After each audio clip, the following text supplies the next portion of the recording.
Hello, beloved. Whenever and wherever you are as you watch this, it's good to be with you.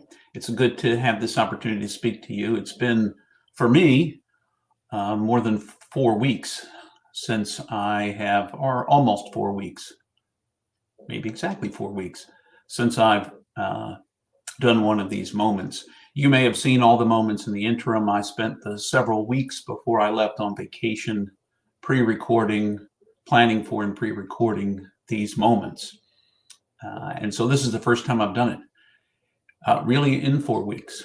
And so it's good to be with you. It's good to come to share a thought that I had. I don't know about you, but I like to remind myself on a regular basis about you and about myself. You are infinitely precious and unconditionally loved for the gift you already are. That is just a truth I have come to know. While I was away and resting, I didn't spend much time in social media. I didn't watch TV until the next to the last day before I came back. And even then, it was one movie, and I didn't miss it. I didn't miss all of the news in my feed. I did periodically look at Facebook and like things that I like to like when I saw pictures and other kinds of things. Today, I want to talk to you about the things that upset us. And I want to take just a moment to share with you what I think about that, what I've come to believe about that from a spiritual perspective. For most all of my life, when I saw something I thought was wrong, or and by wrong, I mean not factual or not the way I saw the world. In either case, those things have upset me. They still do sometimes. When I saw things that I knew to not be factually true, but just a regurgitation of some person in the public eye who might not tell the truth at all, I got upset. Now, I don't want to tell you, there are two things that are important when something is wrong in the world. Well, there's really one thing that's important, and there's one thing that's not. The getting upset about it is not. Now, I want you to listen to me for just a moment. Being upset about something absolutely does nothing except upsets you. That might not sound right. We've been conditioned and raised to believe that we need to get people upset about something so that we can motivate them to do something about that. Political parties use this principle constantly, and we are conditioned to get upset about things. And it might drive us to the polls or make us want to do something. But the truth is, if you think something is right, you should do it. And if you think something is wrong and there's something you can do about it, then you should. But you do not need, I don't need, we don't need to let ourselves get upset about it. You'll hear more about this coming Sunday. I'm going to be starting a new sermon series. If you watch our sermons at Messages from St. James. But I want to say to you that a good tool that might be good for you, certainly has been for me, is the Serenity prayer. Now, I don't always remember it. And we only use everything, the most popularized part of it is only the first three lines. Give me the serenity to accept the things I cannot change, the courage to change the things I can, and the wisdom to know the difference.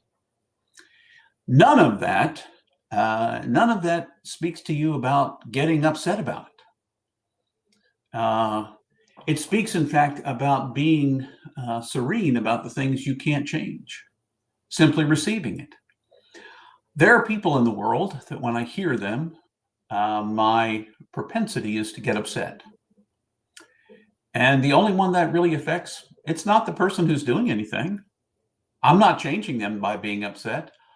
I'm changing my demeanor, changing my experience of life by being upset. Doesn't do a thing to the other person. Now, it can make me so upset that I scream or yell or become angry or weep or any of those kinds of things. I'm not saying that having emotions is bad. It's not. But getting upset about things in the world that we cannot change, or even the ones that we can, don't make a difference.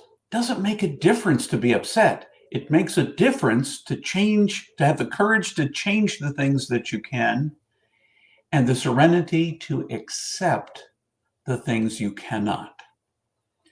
Then you can enter into life without reacting to everything that comes along.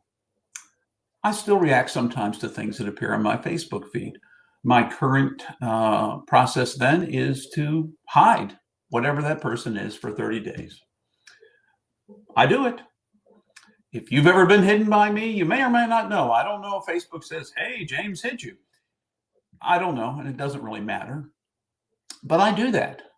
Why? Because I don't need to be upset about it. And apparently I have not reached a place completely where I don't become upset about it. And I want you to think about this, and you certainly can respond.